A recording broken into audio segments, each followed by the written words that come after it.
Military Makeover comes to South Florida. We're in Hollywood, Florida. Hollywood! There we are. Art, you're a really special part of this whole team. What you're able to do with the show, what you're able to do with the program, let everybody in on what's going on. You're telling the story. Yeah. What is it like for you to be a part of Military Makeover? Well, thank you for saying that. I've been telling the production that I'm a really special part of this whole production for years. Right? And are they listening? Yeah, are they listening? Well, I'm still here. I've actually been on every single Military Makeover with our old host, before our old host, Arlie Ermy, now with Montel, taking it to the next level. And yeah, Hollywood, Florida. We were just in Hollywood, California for the Hollywood Christmas Parade. Got to promote the show with Lacey, Jen, Montel, Ryan. Amazing time. And spread the word now about this amazing family, the Hixons. We all know the tragedy that struck in Parkland. And Chris, again, I say it a million times, he never forgot his constitutional oath to protect against all enemies, foreign and domestic. He ran towards the danger and saved lives in the process and paid the ultimate price for it. So we're just here to sort of help Debbie through this. It doesn't make anything 100% better, but it certainly gives her a stepping off point into a new life. And we are talking about Chris Hixon, Marjory Stoneman Douglas High School Athletic Director, U.S. military vet. Yep.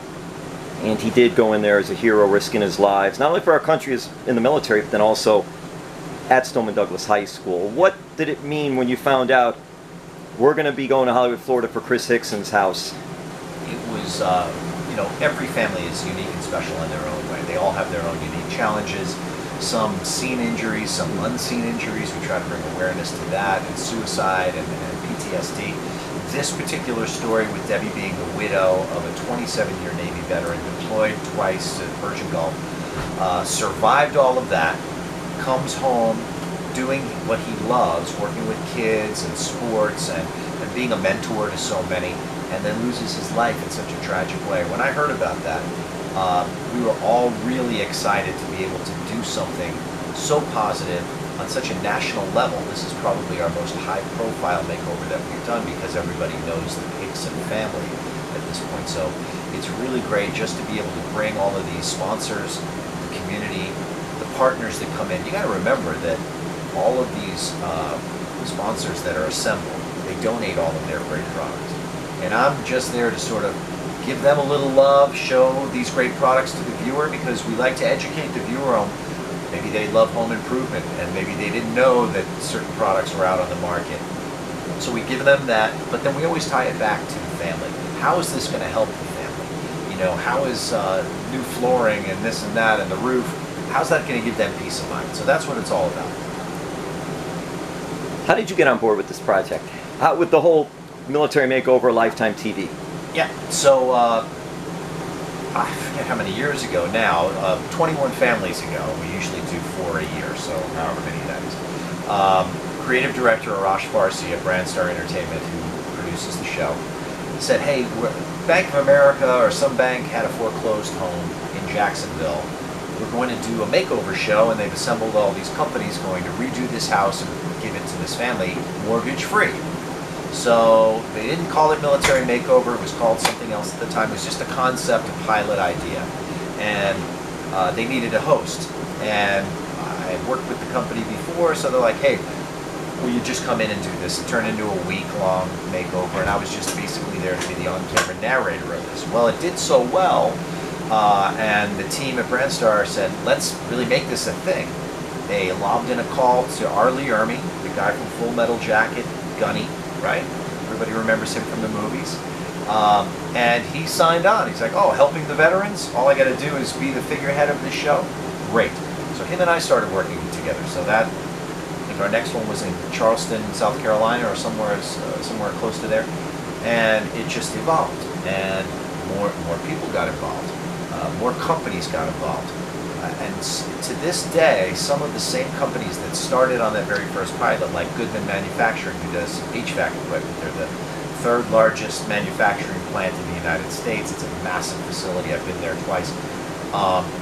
They have done 21 of these, and they give a state-of-the-art, high-efficiency system. So there's, not to just give them all the love, but just to show you that once somebody comes on, they are on for a long time. Budget Blind, same kind of thing. They've done half a dozen of these. They went away for a little while. They're back on this one. So people float in and out.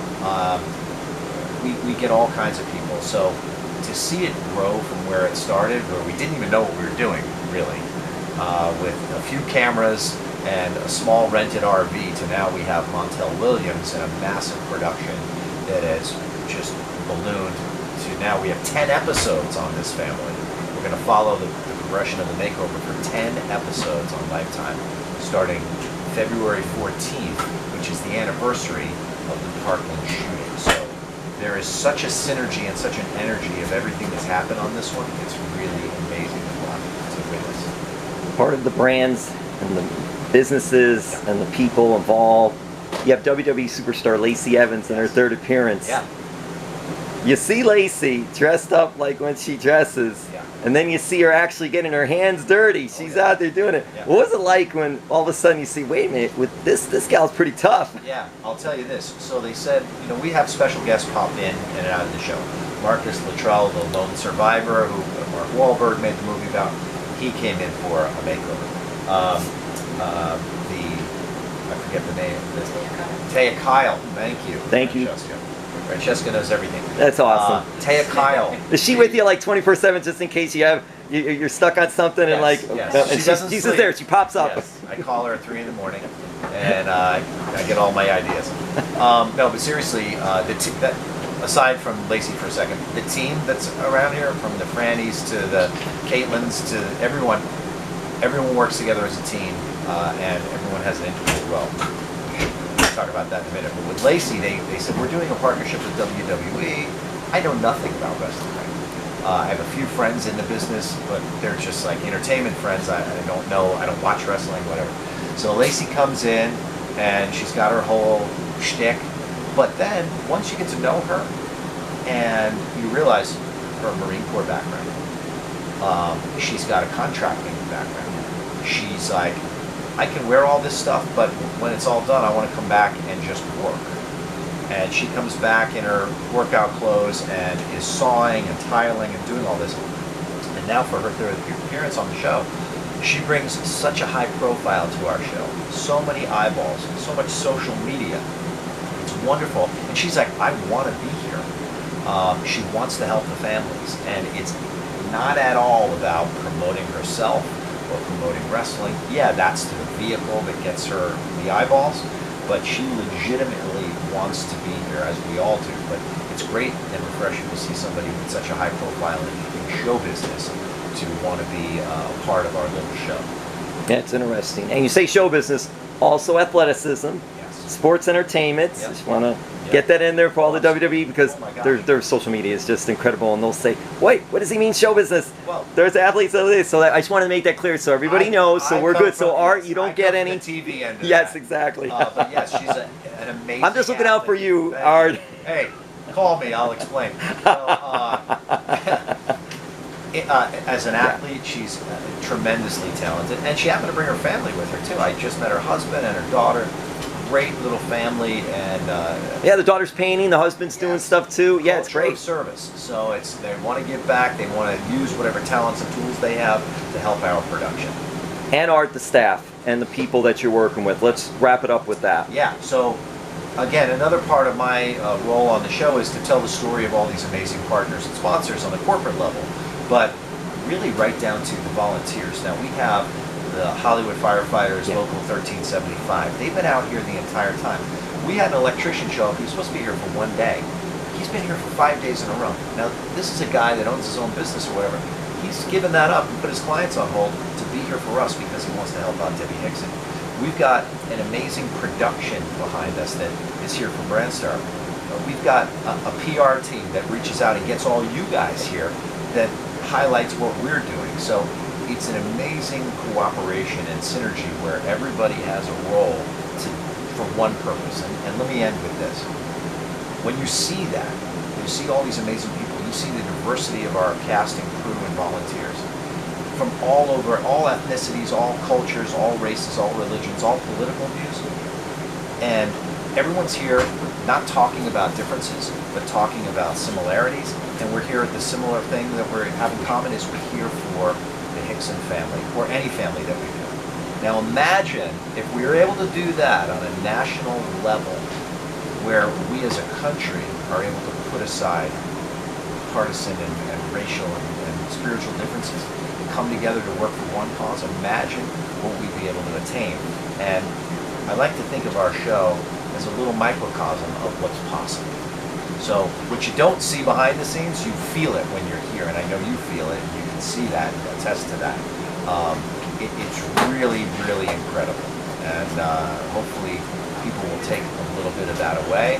And you don't have to have a TV show and a construction crew and everything and volunteers to be able to help out another human being. You can walk next door, as Montel will say, and babysit the kids while the parents get to go out, or walk the dog, or cut their lawn, or buy a cup of coffee when you see somebody, you know, in uniform behind you. All of these little things add up to big things. So that's really what it all comes down to for us, and for me personally on the show, to see how people can actually get along and cooperate, regardless of what their background is, what their views are. Thank you so much, Art, University of South Florida. Yeah. We appreciate it. Well, they kicked me out, so I don't want to give them too much props. But maybe kicking you out has led you to here. That's true. So that's a good thing. I was a speech comm major, and I learned a whole lot of what not to do in college, and then I learned it all right here. So yeah, I've been you know, a TV host and spokesperson and voiceover narrator for 20 years. Yeah, I was going to say the voiceover, because that voice is just awesome. Discovery Channel, Nat Geo, Weather Channel, all of that stuff. So yeah. You didn't have to go on any of the hurricanes, did you? For Weather Channel with Jim? No, I don't do any of that. It's all the show narration, all that kind of stuff. Telling stories is what I do, and that's what I do on this show. Thank you, Art. Thank you, man. I appreciate you bringing the Miami Herald out here and spreading the word for us.